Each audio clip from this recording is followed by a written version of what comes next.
Tulsi Gabbard dropped a bombshell on her way out the door this week, plus Keir Starmer is on his way out as well. And we have some updates on Iran. All that and more right now. Welcome to episode 66 of the Republic Brothers podcast, and happy Father's Day to all the dads out there. He's Matt, I'm Mike, and today is June 21st, 2026.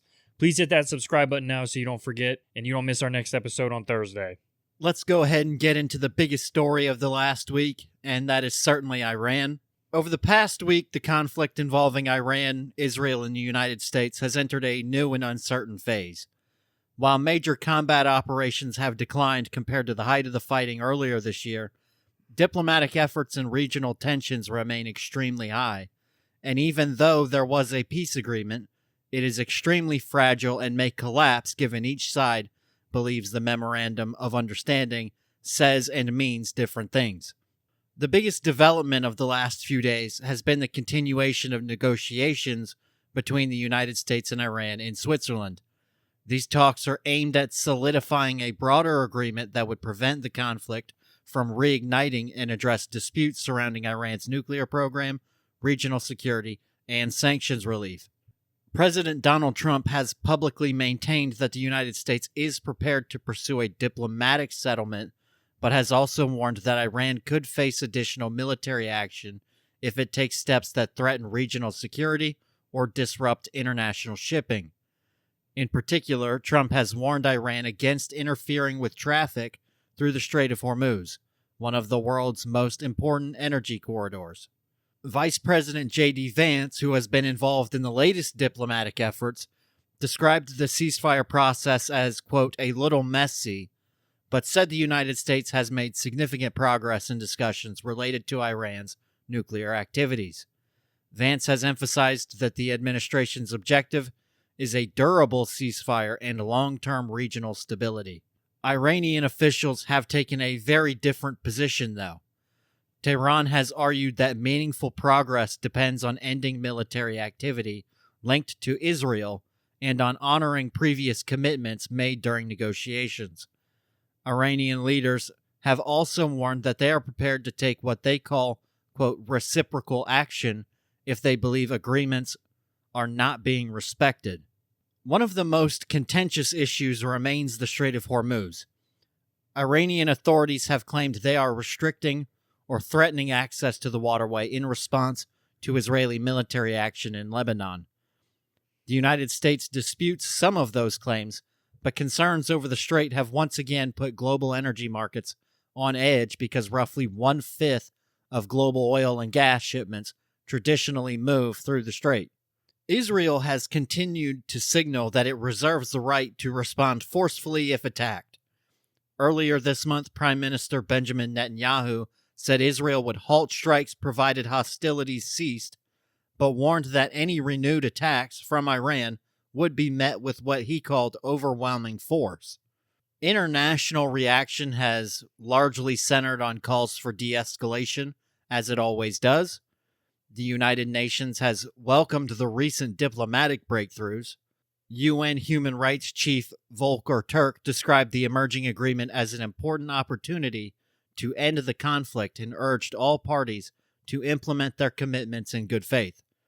He also called for restraint across the region and expressed concern about continuing violence in Lebanon. Elsewhere, reactions have reflected broader geopolitical divisions. Russia has condemned the military campaign against Iran and warned about the risks of a wider humanitarian and economic crisis.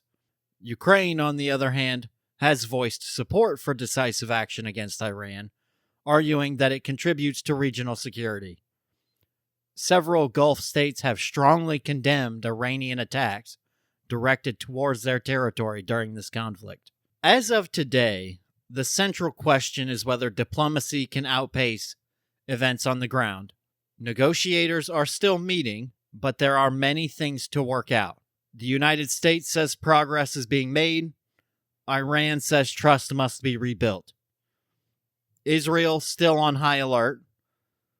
And world leaders are increasingly focused on preventing a renewed escalation that could once again threaten global energy supplies and draw more countries into the conflict. For now, the guns are quieter than they were a few weeks ago, but the situation remains fragile. The coming days of negotiations in Switzerland may determine whether the region moves toward a lasting settlement or back towards another round of confrontation with missiles and bombs. We've heard from Marco Rubio, President Trump, J.D. Vance, Pete Hegseth. We've heard from all of them that we accomplished our military objectives. But what about everyone else? What is everyone else looking for? And do you think we actually did what we tried or what we set out to do? I struggle to believe we accomplished every objective we had.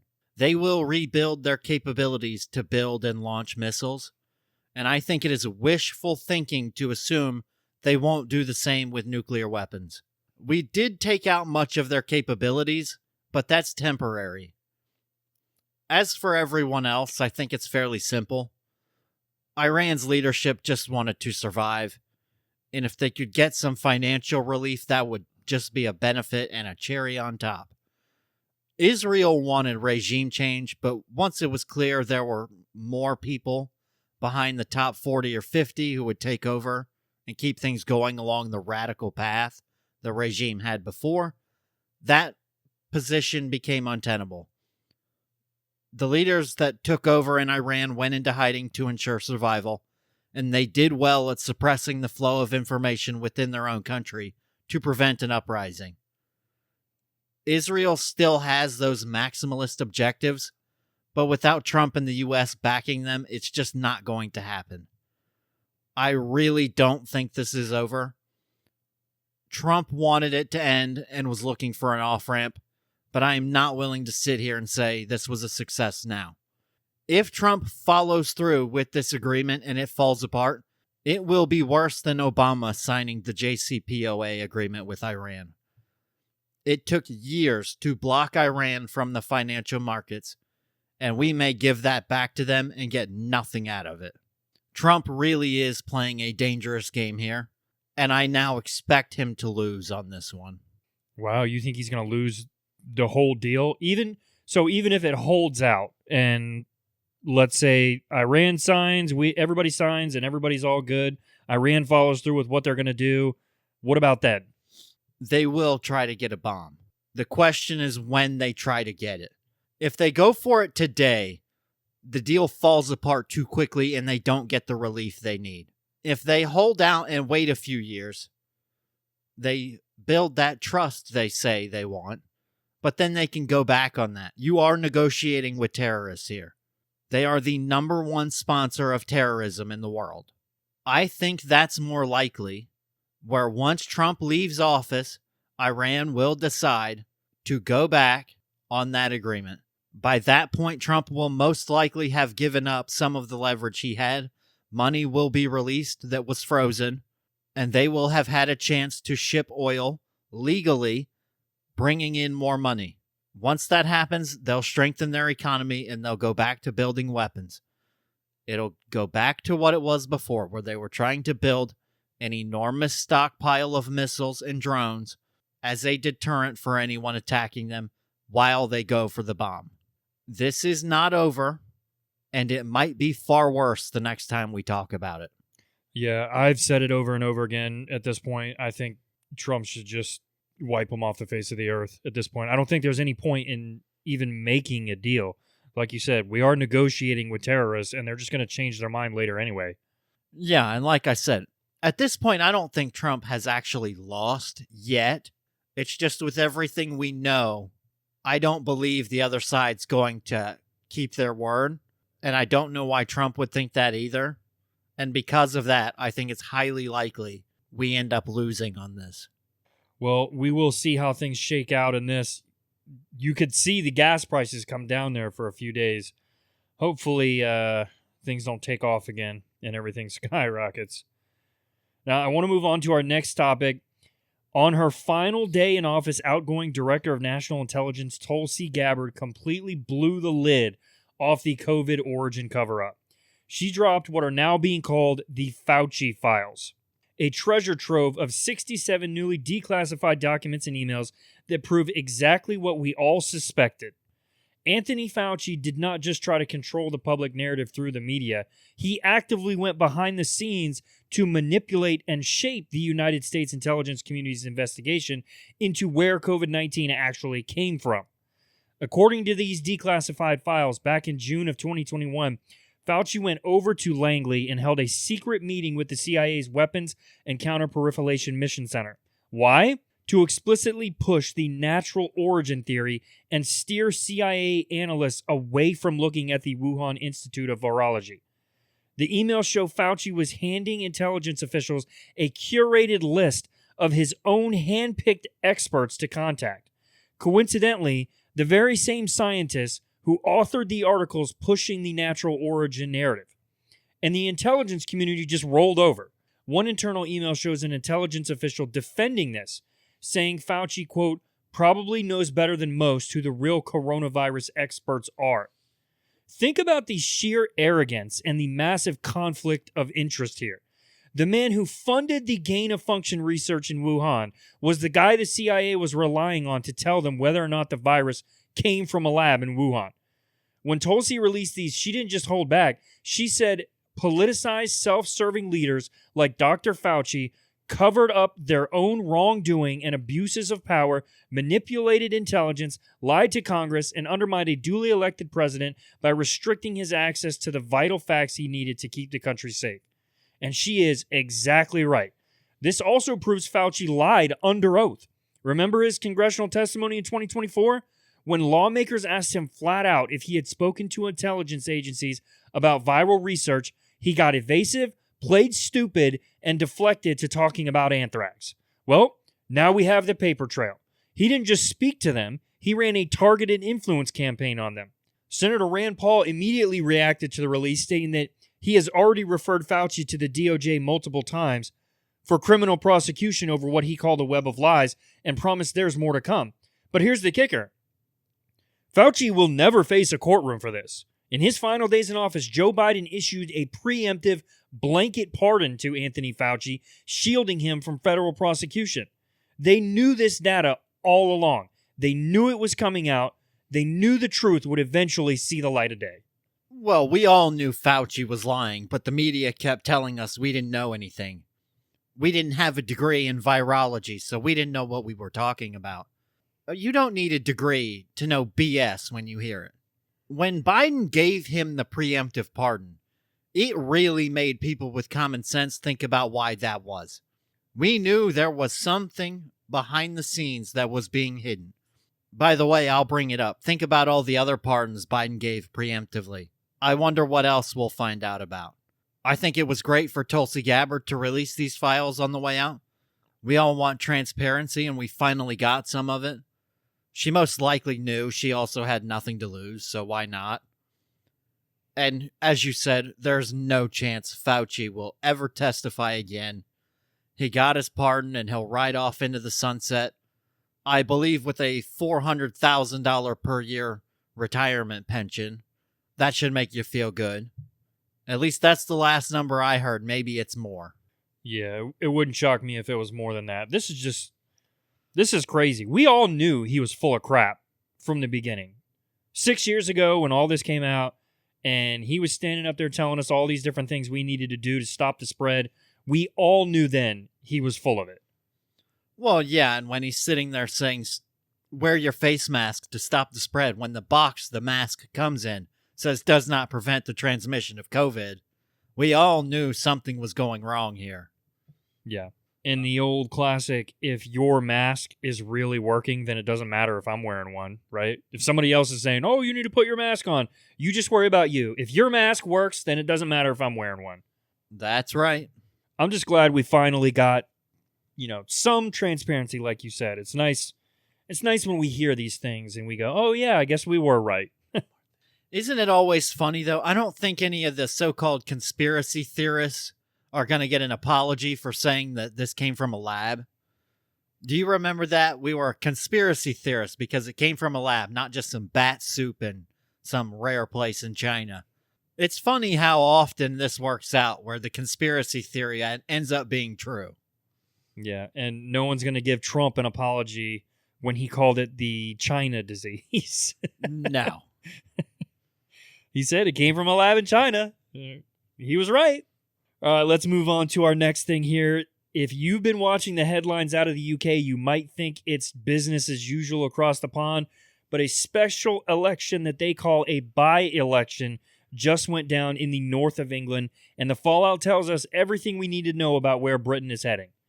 The battlefield was a district called Makerfield. Now, on paper, the results look completely unremarkable. The left-wing Labour Party won the seat with 54% of the vote. They've held this area since the 1980s, so no shocker. But it's who won it and what happens next that should have everyone paying attention. The winner was Andy Burnham. Burnham didn't just run to get a seat in Parliament, he ran on an explicit platform to replace the deeply unpopular current Prime Minister, Keir Starmer. Britain is currently facing massive fiscal shortfalls and a tense atmosphere surrounding illegal immigration. Burnham's big pitch? I'm not Starmer. That's it. That's his whole promise. He's promising to keep the same spending constraints and the same immigration policies. In other words, the labor machine is moving pieces around the chessboard, but it's the exact same agenda. We're looking at more taxation, more regulation, and more censorship, just delivered with a northern English accent. This actually was a bit of a shocker because Burnham got more than 50% of the total vote, so he won the popular vote. Usually Labour wins this election with around 40%, with the rest of the vote split 3 to 5 ways. If you actually go back and look at Burnham's policies, he is basically a political chameleon. He flips on issues just as often as Starmer did, and he has no track record of success as a political leader. He is not Starmer, so that will get him to Downing Street, but the result will not change for the UK with this. Starmer has not resigned officially, but I think it's safe to say it's coming now. Yeah, we're witnessing the complete collapse of a government in real time. Reports are flying across British media that Starmer spent the weekend holed up at the Prime Minister's country estate, facing the harsh reality that his leadership is completely dead in the water. British Prime Minister Keir Starmer is reportedly expected to resign as soon as tomorrow amid growing pressure over his leadership and support within his party. The Observer writing, quote, "The Prime Minister is understood to have reached the conclusion that his position is no longer tenable after conversations in recent days. Starmer is under pressure to make his intentions clear before Tuesday's critical cabinet meeting, where ministers are planning to tell him that his time is up." Insiders say he's preparing to walk up to the podium as early as Monday morning to announce his formal resignation timetable. Starmer won a massive 174-seat landslide victory less than 2 years ago. He had total control of the British Parliament, and yet he's managed to tank his approval ratings down to nearly minus 50%, making him one of the most hated modern leaders in British history. If he steps down, the UK will be looking at its 6th Prime Minister in just 10 years. So how do you destroy a historic majority that fast? First, Starmer completely alienated the British public by running on a platform of change and then delivering absolutely nothing but economic stagnation and endless policy U-turns.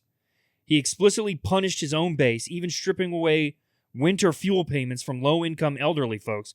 Then came the toxic body blow to his personal integrity, his disastrous decision to appoint Peter Mandelson, a man deeply tied to the Jeffrey Epstein files, as the UK ambassador to the United States.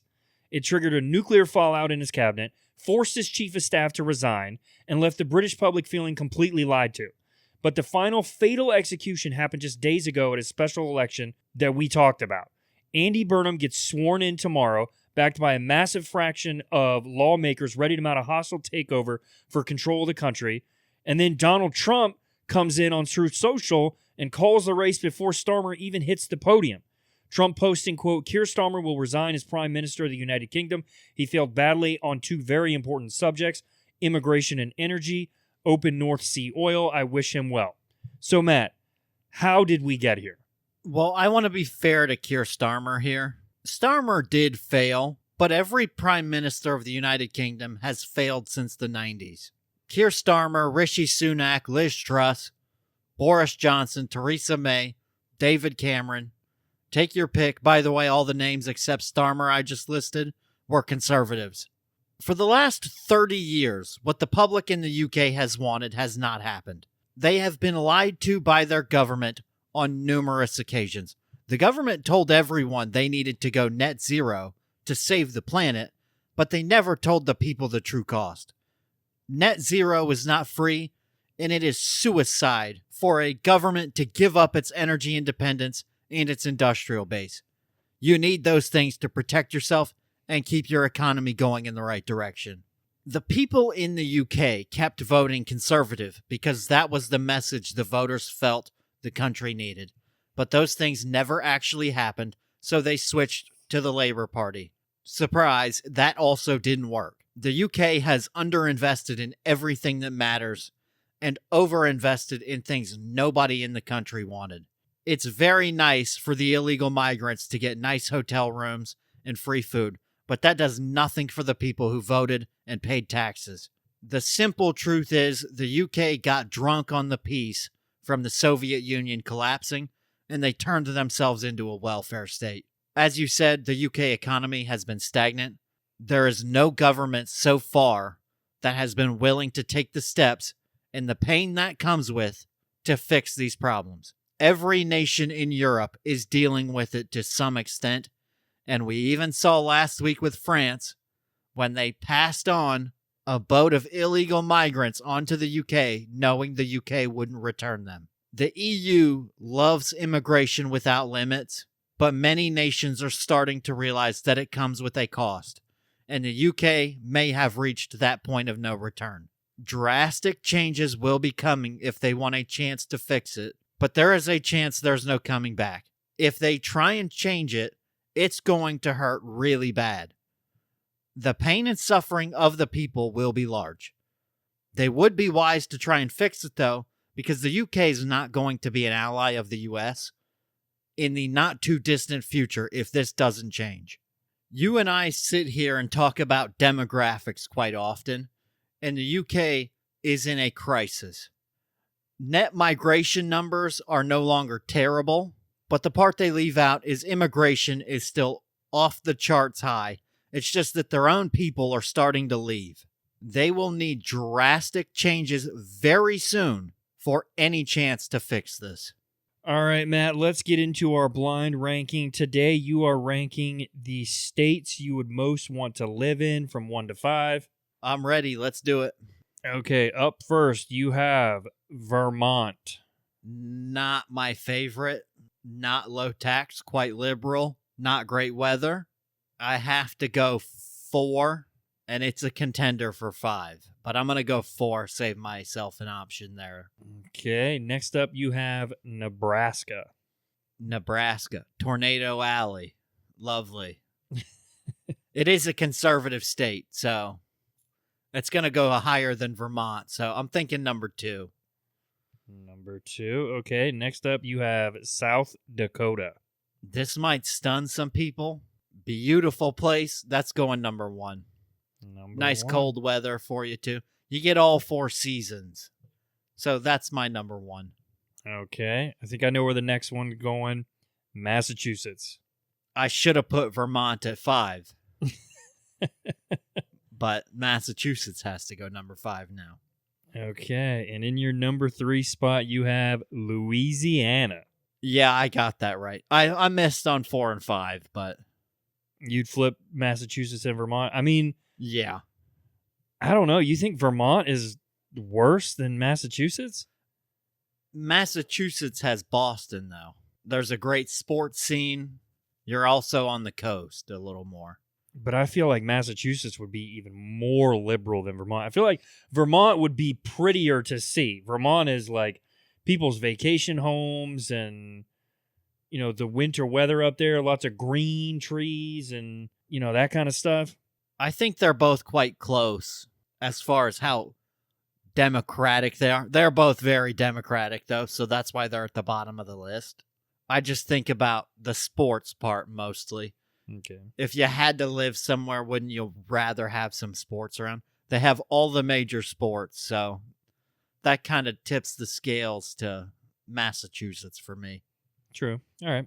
All right, well, that is it for episode 66 of the Republic Brothers podcast. Before you click away, please hit the subscribe or follow button. New episodes drop every Monday and Thursday. Thanks for tuning in. See you next time.